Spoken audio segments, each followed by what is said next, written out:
What made the television of the 1960s feel like lightning in a bottle? Was it the innocence of a world changing too fast, or the rebellion hidden behind its laughter and drama? The decade gave us shows that shaped generations. They defined style, culture, and courage. Some sparked controversy. Others became untouchable legends. Let us begin with 3 unforgettable successes that still echo through living rooms today. Number 16, The Andy Griffith Show, 1960. It began quietly with a whistle and the calm rhythm of a small southern town. The Andy Griffith Show was never meant to become a cultural monument, but it did. Viewers found refuge in Mayberry, where Sheriff Andy Taylor raised his son Opie while maintaining order with warmth instead of force. The series became a symbol of gentler times amid social turbulence. Behind the laughter, the show carried its own moral message. It reminded audiences that community and kindness still mattered when America faced rapid modernization. There were whispers about studio executives fearing that a show without villains or high tension would fade away. Yet the simplicity became its greatest strength. Behind the scenes, the cast shared a bond like family. Don Knotts as the nervous deputy Barney Fife became an icon of comedic timing, and his chemistry with Andy turned every episode into television poetry. Critics praised its balance of humor and humanity, while families across the country made Sunday nights sacred viewing. When the show ended in 1968, America was already deep into change, yet Mayberry remained timeless. Its legacy carried forward, inspiring countless sitcoms from Happy Days to Parks and Recreation. The Andy Griffith Show proved that television could still heal, even when the world outside seemed to break apart. Number 5,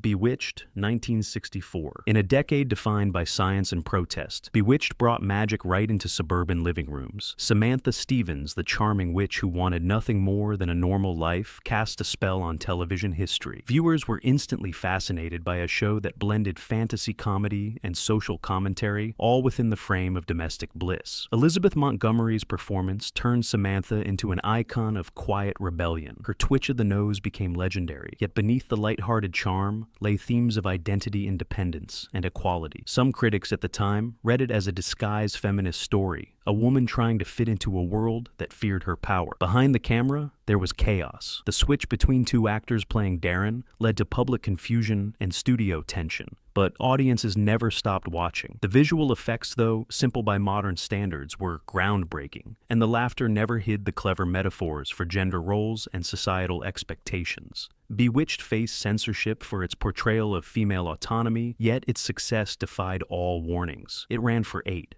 seasons, becoming one of the longest-lasting sitcoms of the decade. Even now, its mix of fantasy and feminism feels strangely modern, reminding us that true magic lies in defiance and imagination. Number 14, Star Trek, 1966. It began as a risky gamble, a cerebral science fiction series in a world ruled by westerns and comedies. Star Trek was Gene Roddenberry's dream of a better future, where humans explored the stars, united beyond war and prejudice. The show introduced the crew of the USS Enterprise, led by Captain Kirk and the logical Vulcan Spock. At first, ratings were modest, and NBC nearly canceled it multiple times. The scripts were ambitious, tackling race politics and morality in ways few shows dared to attempt. Some episodes were even banned in certain regions for being too provocative or too philosophical. Behind the scenes, chaos ruled. Budget limits forced constant improvisation. The cast endured long hours, and friction flared between Shatner and Nimoy, yet their chemistry defined the show. When cancellation finally came in 1969, fans refused to let it die. Their letters revived it in syndication, sparking the first true fandom movement. Star Trek became not just a show, but a belief system. It inspired generations of scientists, dreamers, and storytellers. From despair to legacy, it proved that even a short-lived series could become eternal when powered by vision and courage. Number 13, The Twilight Zone, 1959 to 1964. Imagine turning on your television and being transported to another dimension where fear met philosophy and morality met mystery. That was the genius of The Twilight Zone, created by Rod Serling. It began in the late 1950s, but ruled the airwaves through the early 1960s. Viewers never knew what to expect, except that they would be changed by what they saw. Each episode was a mirror to society wrapped in science fiction or fantasy. Stories about time travel, greed, paranoia, and love tested human limits. Serling used the show as a weapon against censorship, sneaking social criticism beneath alien landscapes and ghostly tales. When networks tried to cut his words, he rewrote them in metaphors that could not be silenced. The production was ambitious. Tight schedules and limited budgets forced the team to innovate with lighting, sound, and imagination rather than expensive sets. sets. The result was timeless. Critics praised its intellect, while audiences whispered about its haunting conclusions. Some even claimed the show predicted real events from technology to politics. The Twilight Zone ended in 1964, but its legacy became eternal. Every anthology that followed, from Black Mirror to Outer Limits, borrowed its soul. Serling taught us that television could think, dream, and warn us all at once. It was not just a show, it was a philosophy of wonder and fear combined. Number 12, Gilligan's Island, 1964. A 3-hour tour that never ended became one of the most recognizable comedies in television history. Gilligan's Island was pure escapism, a bright, absurd fantasy that arrived when the real world felt too heavy. 7 castaways stranded on a deserted island tried and failed to escape week after week, yet viewers never wanted them to leave. Critics mocked it, calling it silly and shallow, but America loved it. Each character represented a piece of society: the rich, the poor, the smart, the foolish, and the eternal optimist. It was a living cartoon at a time when television needed light. Behind the scenes, chaos brewed. The heat of the Hawaiian sets exhausted the actors, and low budgets pushed the crew to recycle props and costumes. Rumors said CBS nearly canceled the show after 1 season, but audience demand saved it. What made it magic was not realism,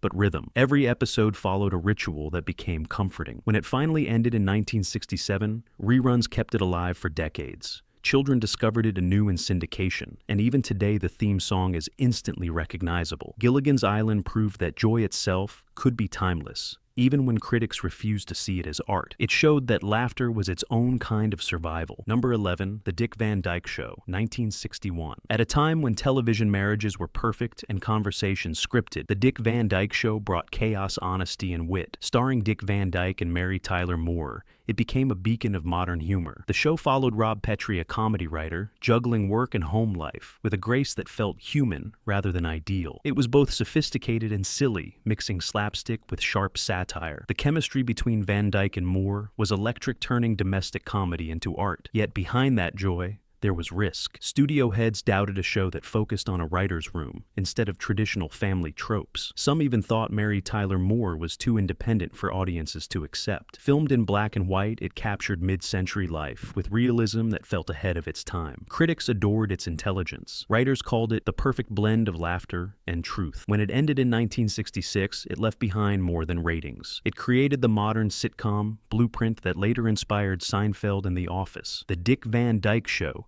dared to be both funny and emotionally honest, and television was never the same again. Number 10, Bonanza, 1959 to 1973. When Bonanza galloped onto television screens in the late 1950s, few could predict it would become one of the longest-running and most beloved westerns in American history. It was bold, colorful, and bigger than life. NBC took a massive risk premiering it in color at a time when most households still owned black and white televisions. Yet that gamble turned Bonanza into an icon of the frontier spirit and the new age of television technology. Set around the Ponderosa Ranch, the series followed the Cartwright family, led by Ben Cartwright and his 3 sons, Adam Hoss and Little Joe. Each episode mixed morality with adventure, exploring family loyalty, justice, and the cost of survival in an untamed land. While other westerns glorified gunfights, Bonanza dared to explore emotion. It became television's moral compass, showing that strength could coexist with compassion. Behind the camera, NBC executives were anxious about its expensive production. Shooting on location in Lake Tahoe and using vivid color film drained the budget.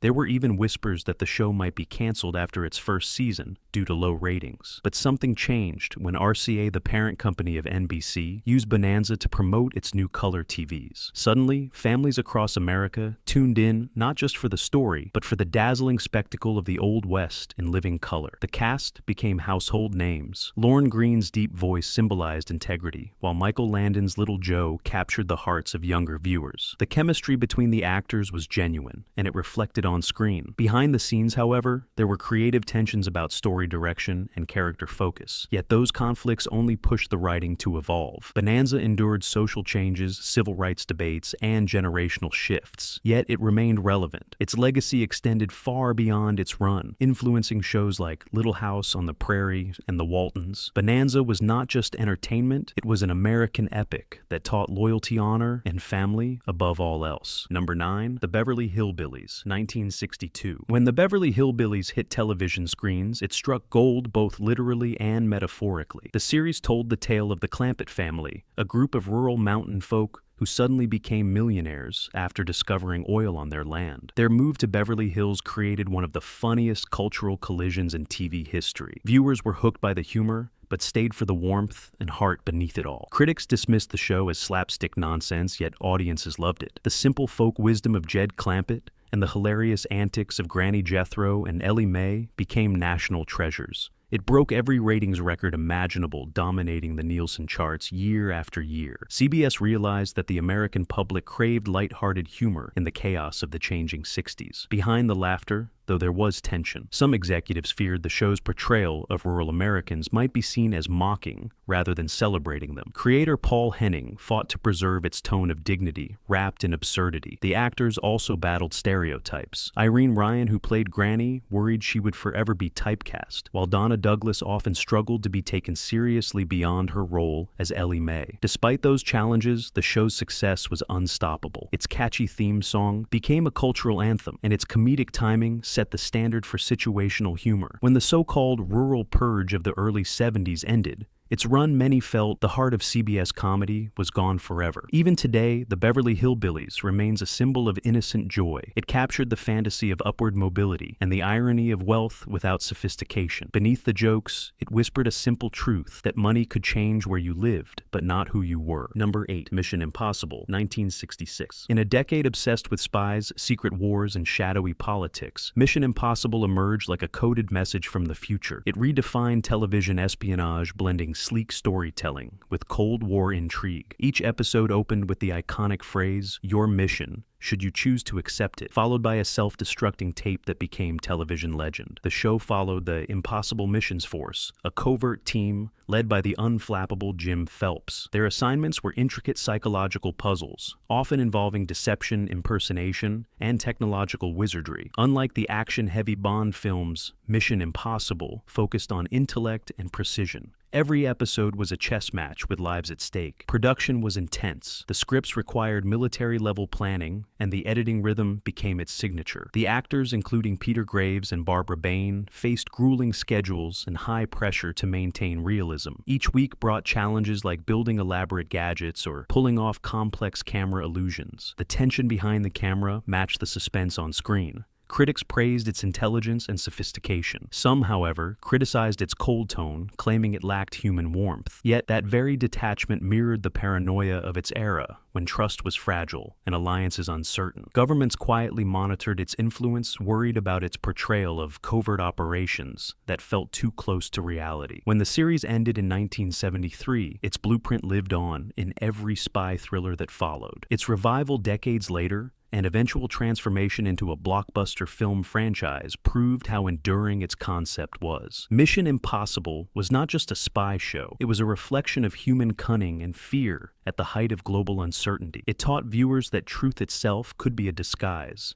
and sometimes survival depended on silence, precision, and faith in the impossible. Number 7. I Dream of Jeannie, 1965. When I Dream of Jeannie first aired, it seemed like harmless fantasy, yet it became one of the most beloved sitcoms of the entire decade. Set against the backdrop of the space race, it told the story of astronaut Tony Nelson, who discovers a magical genie after crash landing on a deserted island. What followed was pure chaos wrapped in charm, as Jeannie tried to blend into modern life while secretly bending reality around her. Unsuspecting master, Barbara Eden brought Jeannie to life with grace and mischief. Her playful expressions and enchanting presence turned every scene into television gold. Larry Hagman as Major Nelson delivered the perfect balance of frustration and affection, creating one of the most iconic duos in TV history. Viewers adored their chemistry, even as producers enforced strict moral guidelines that forbade anything too suggestive on screen. Behind the scenes, censorship battles raged. NBC executives demanded that Jeannie's costume never reveal her navel, fearing it would spark controversy. The rule became one of the most bizarre examples of network prudishness in the 60s. Barbara Eden herself joked that she could use magic on screen, but never show her belly button. Yet those very restrictions helped define the show's style, suggestive without being explicit, playful without crossing the invisible line of decency. Production was demanding. Visual effects required innovative tricks like jump cuts, cuts and reverse filming to make Jeannie's magic look seamless. Despite its lighthearted tone, the crew worked tirelessly to keep each illusion believable. As the years passed, I Dream of Jeannie became a cultural phenomenon. It reflected America's fascination with space exploration and gender politics, all under a veil of comedy. When it ended in 1970, it left behind a legacy of laughter, innocence, and subtle rebellion. Jeannie was more than fantasy. She was independence disguised as devotion. Number 6. The Addams Family, 1964. Dark, quirky, and delightfully macabre. The Addams Family turned every expectation of the ideal American household upside down. Based on Charles Addams's Gothic cartoons, it presented a family that loved graveyards, moonlight, and monsters, yet treated each other with tenderness and respect. The irony was irresistible. While other sitcoms glorified perfection, the Addams Family celebrated strangeness.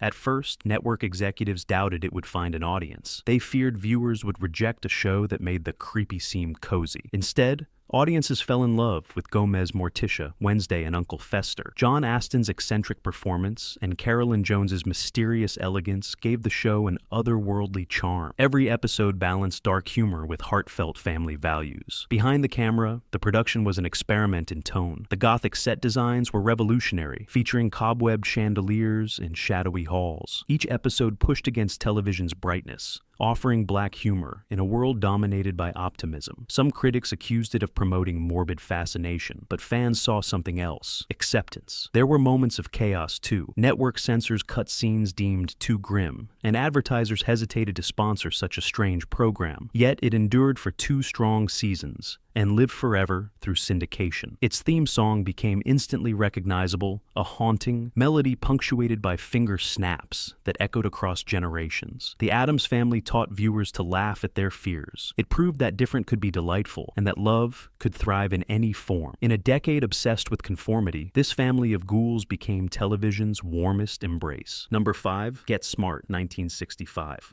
Long before action comedies dominated Hollywood, there was Get Smart, the hilarious spy spoof created by Mel Brooks and Buck Henry. It combined slapstick chaos with razor-sharp satire, turning Cold War paranoia into laughter. The show followed Maxwell Smart, Agent 86, a bumbling but lovable secret agent working for the agency Control, as he battled the evil organization. Chaos with equal parts incompetence and luck. Don Adams played Smart with a deadpan brilliance that became legendary. His gadgets were ridiculous, yet somehow effective, from the shoe phone to the cone of silence. Barbara Feldon, as Agent 99, provided grace, intelligence, and patience, balancing Smart's clumsy heroism with charm. Together, they created one of the funniest partnerships in television history. The genius of Get Smart was its ability to mock the very spy culture that had gripped the world. While audiences thrilled to James Bond in theaters, Get Smart exposed the absurdity behind that fantasy. Each mission went wrong in every possible way, yet somehow ended right. Beneath the humor lay sharp commentary about bureaucracy, technology, and human error. Behind the scenes, the show pushed production boundaries.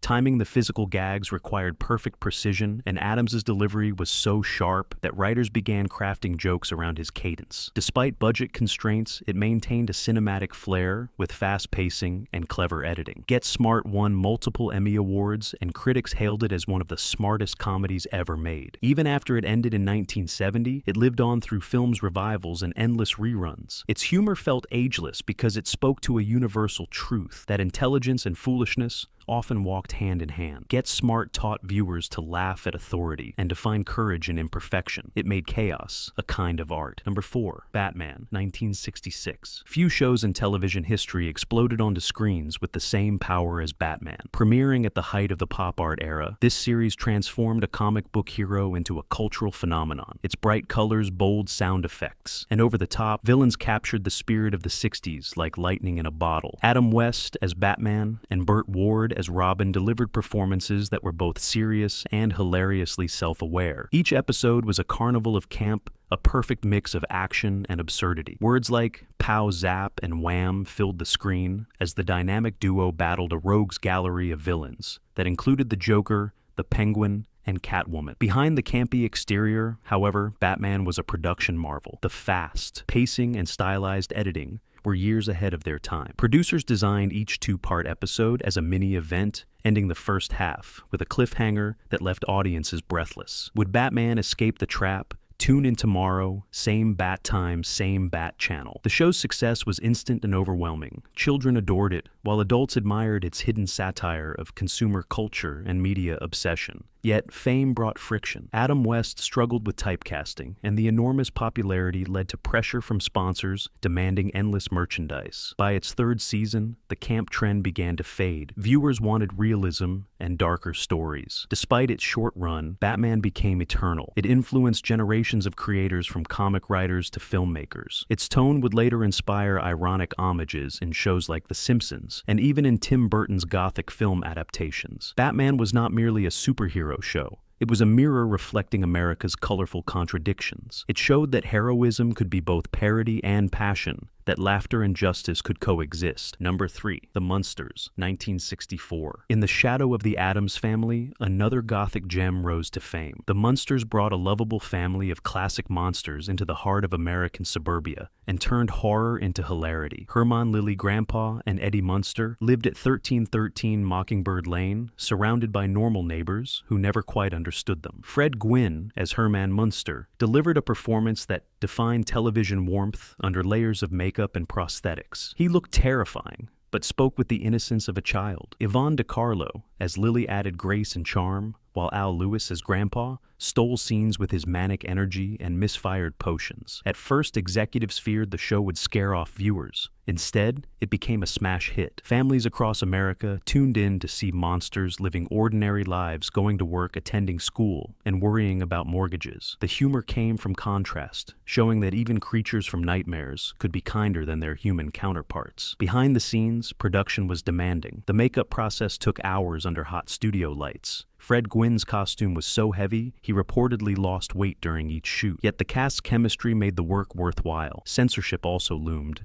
Some networks worried about its graveyard humor, but the tone was always family-friendly. The Munsters' success proved that audiences were ready for unconventional heroes. Though it lasted only 2 seasons, its influence never faded. Reruns cemented its cult status, and later revivals paid tribute to its originality. The Munsters taught the world that being different was something to celebrate. It was television's sweetest monster story, wrapped in laughter and heart. Number 2, The Mary Tyler Moore Show, 1970. As the 60s ended, television changed forever, and one woman, led the charge. The Mary Tyler Moore Show marked the dawn of a new era of independence, ambition, and emotional honesty. Mary Richards, played by Mary Tyler Moore, was a single professional woman working as a television news producer, a groundbreaking role at a time when women on TV were usually wives or mothers. The show's tone was confident and sophisticated. It treated its characters not as caricatures, but as complex individuals with humor and vulnerability. Audiences immediately connected with Mary's optimism and quiet strength. Her world was filled with memorable personalities, from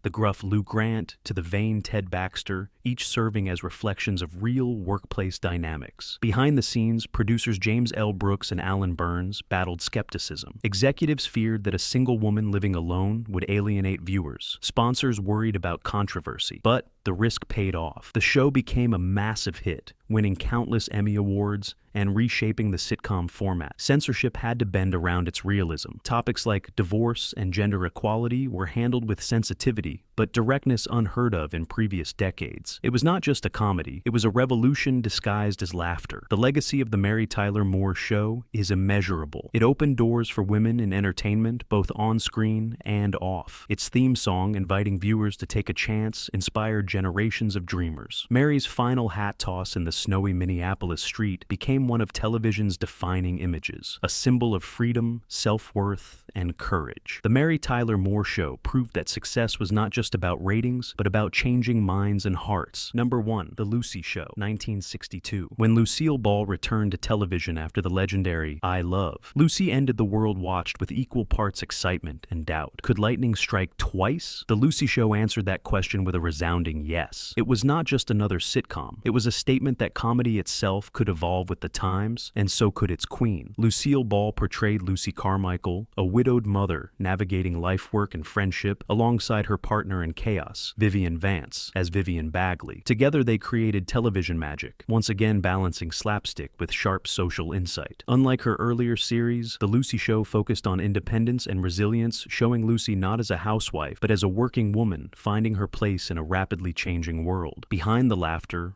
was turmoil. Desilu Productions. The company Ball co-founded with her then ex-husband Desi Arnaz was undergoing transformation. Lucille Ball was one of the first women to run a major Hollywood studio. She faced boardroom politics, network interference, and personal heartbreak, yet never let it touch her performance. Her professionalism inspired everyone on set. Episodes often spiral into physical comedy disasters that only Lucy could pull off. Whether trapped in an overflowing washing machine or chasing runaway shopping carts, she turned chaos into choreography. Audiences could not look away. The chemistry between Ball and Vance remained electric, though their friendship off-screen endured its own ups and downs. Critics hailed The Lucy Show as proof of Ball's timeless genius. It ran successfully for 6 seasons and won multiple Emmy Awards. But more than accolades, it became a lifeline for viewers who found comfort in Lucy's defiance and laughter during an era of uncertainty. The Lucy Show bridged generations, proving that humor could heal and evolve. It set the stage for future female-driven comedies and reminded the world that strength often hides behind a smile. 17 shows, 17 triumphs, each one captured the soul of a decade defined by hope, rebellion, and transformation. These programs built the foundation of modern television, where laughter met courage and imagination met truth. Which of these 60s classics still lives in your memory? Share your favorite in the comments and keep nostalgia alive by liking and subscribing for more stories from TV's golden age.